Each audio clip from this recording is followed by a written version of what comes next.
We're going to talk about 7 things about the autism spectrum that you may have thought were true, but they're actually not.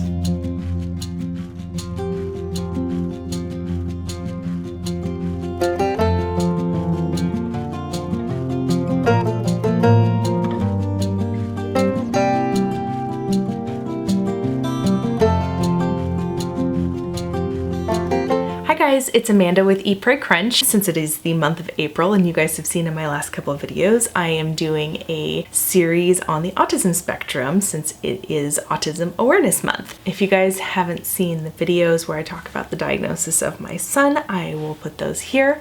My son is 5 years old and he is twice exceptional, meaning that he is both gifted and has high functioning autism at the same time. If you are interested in learning more about that, I actually have a whole playlist talking about this topic, and I will link that here if you want to see all of my videos that I have talked about thus far. So today I wanted to talk about 7 myths about the autism spectrum. Now, a lot of these things I used to believe about autism before I actually had a child on the spectrum myself, and my understanding of what autism means now has grown and changed and matured by leaps and bounds. And I just wanted to help you guys have a better understanding of it, just like I have gained over the last few years.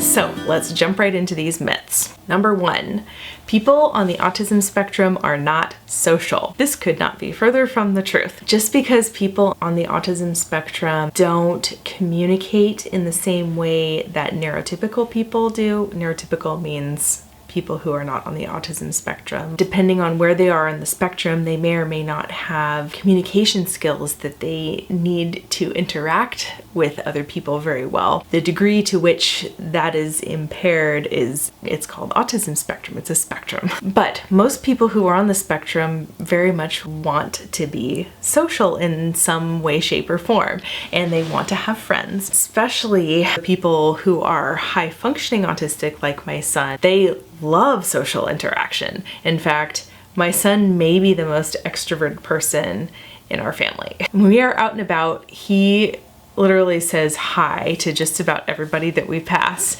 and he smiles at people. You know, people who are on the spectrum socialize in a different way than neurotypical people. So, you know, the way he comes across sometimes is a little awkward, but he's definitely very eager to interact with people. I remember one time we were out on a walk and there were these people walking by. We were standing on a bridge looking down at a river under us, and he said, "Hey person, hey person." He was just like talking to this man walking by. He said, "Hey person, the swirls in the river look like the swirls on Jupiter." And so, you know, we're telling him when it's appropriate to talk to strangers and when it's not, and that, you know, not everybody is as interested in the solar system as he is, and that's okay. But he's very social. Like, he wants to talk to people about what he's interested in a lot. Sometimes he can be more withdrawn and introverted as well. And, you know, sometimes when we have people over, he wants to hang out in his room for a while, or sometimes he's slow to warm up and he wants to go hide for a while and then he'll warm up, but then he is very chatty and likes interacting. That is definitely a myth. And along with that, he is very affectionate as well. That's kind of a subcategory here. That's a myth, is that people on the autism spectrum are not affectionate, and my son is very affectionate. He is, in fact, this is one of the misconceptions I had in my head when I was still trying to figure out, is he actually on the spectrum or is he just gifted? Because there's a lot of overlap. But I have very much learned that people who are on the spectrum like affection as well.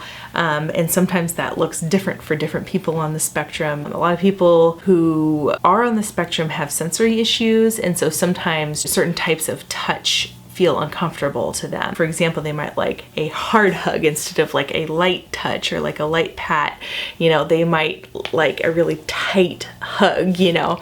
So they like affection, but it might be a little different than neurotypical people like affection. When it comes to touch, my son, that's actually not as much one of his sensory issues. He deals more with taste and texture issues with food and auditory issues. But when it comes to touch especially, he is a cuddler. He is the cuddliest little boy. He's 5. He crawls into my lap and he just gives me this big bear hug and he says, "Oh mama, I love you so much." And oh, love the boy. I love the boy. Myth number 2, which is kind of related to that as well. People on the autism spectrum don't experience empathy. That is also not true. Almost everybody on the autism spectrum does experience empathy, and sometimes very deeply, sometimes even more so than neurotypical people. They often just don't have the words or ways of expressing it that they would like to, but they can feel very deeply and feel for others very deeply as well. This was another myth that I had in my head when I was trying to figure out my son's diagnosis. I'm like, oh, he couldn't be on the spectrum because he's so empathetic. Whenever I am frustrated or sad, he would articulate that. Granted, my son is gifted and has been extremely verbal since the beginning. One time I don't even remember what I was frustrated or angry about, but out of frustration, I was crying. I was sitting on my bed and he came up to me and he said, "Oh, Mama, you feeling sad?" And I said, "Yeah, buddy, I could use a hug." And he came up and he gave me the nicest, longest hug, and clearly an empathetic little guy. You know, when one of his siblings gets hurt, he's always there to like try and take care of them. He's a very caring, empathetic little guy. Definitely another myth, and even with people who are less verbal than my son, most people on the spectrum definitely feel empathy very deeply. Now, people who are on the spectrum can also be very logical and very forthright and direct and blunt because of not fully understanding social norms and when it's okay and not okay to say something.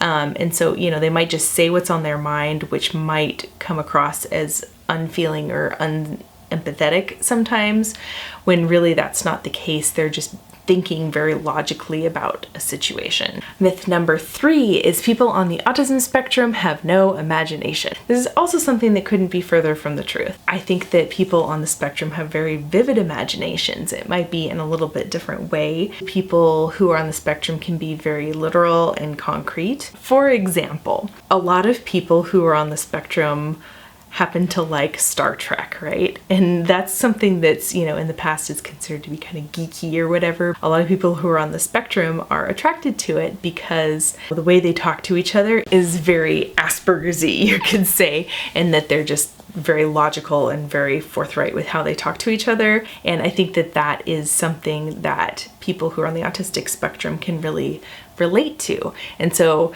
even though they have very concrete thinking, they are still going into that fantasy world and imagining worlds other than right here and now. Imagination is definitely something that a lot of autistic people do have. And looking at my son, he is one of the most imaginative little kids I have ever met. You know, with his love of the solar system, he is constantly pretending that he is an astronaut blasting off into space, and he is going to visit this planet and that planet and the moons of Saturn and Jupiter, and he's going out way beyond into the dwarf planets and the Kuiper Belt and the Oort cloud.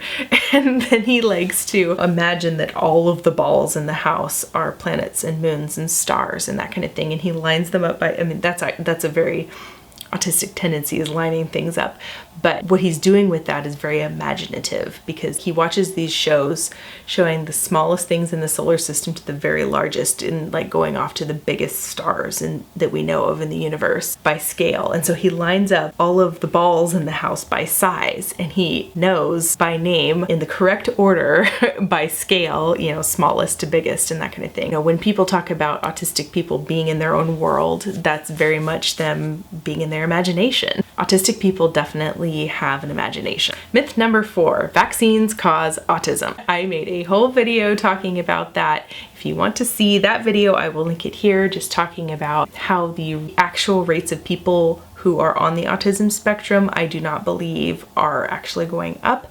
I believe that the number of diagnoses of those people is going up. If you want to hear my whole explanation of that, I will put it here. People on the autism spectrum don't make any eye contact at all whatsoever.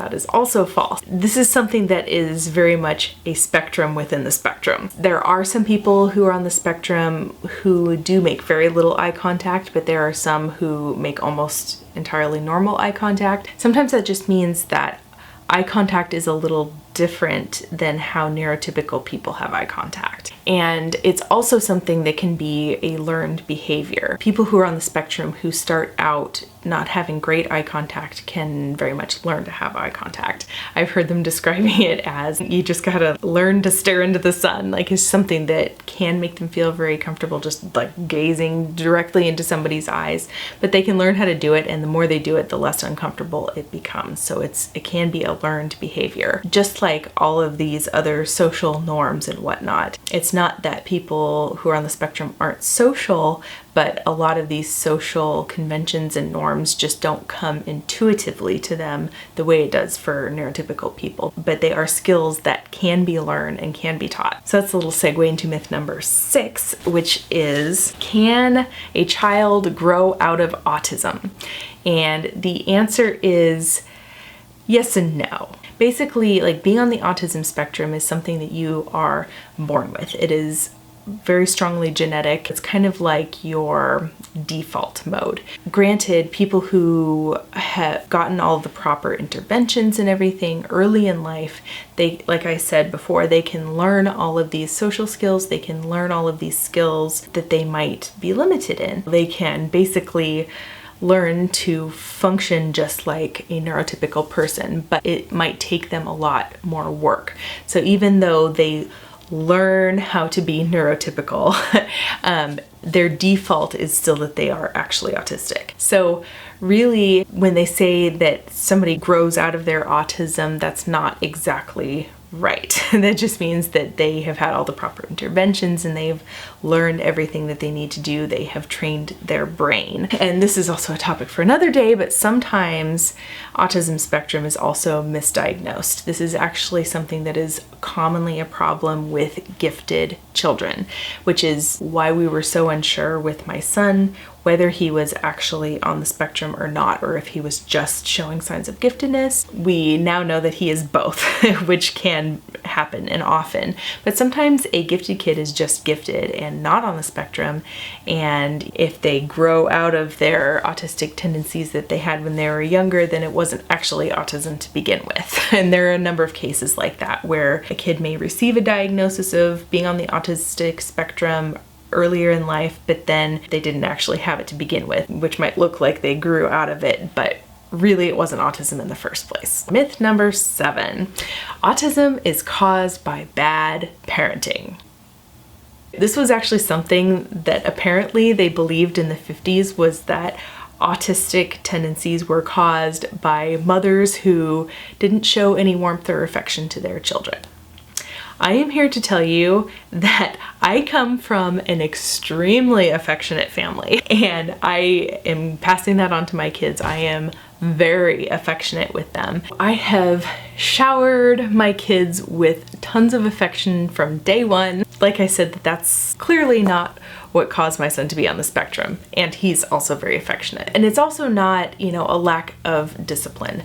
This is something that I personally was extremely humbled about in parenting Alex when he was younger. When he was like 2, 3, I am going to link my video about giving up on potty training here. He is now potty trained. He was potty trained finally a little bit before he was 4, but I talk about that in this video. I was doing everything right, and that was very much a struggle. And it wasn't that it was bad parenting or whatever, it was just that this was legit something that was very difficult for him. Same with food. I've talked about this in a couple of my other videos. He is the pickiest eater I have ever met.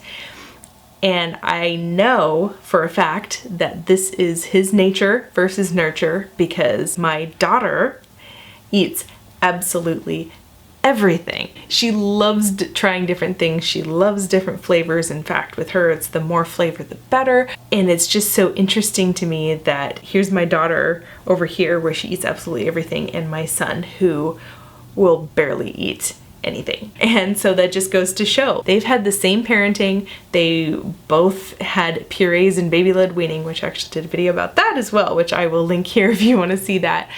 You know, I did all the things right for both of them as well, and look how differently they turned out. Those are just examples of things that I have experienced, and you know, here I thought I was being a great parent and everything, but these are very much just tendencies that are a result of him being on the spectrum.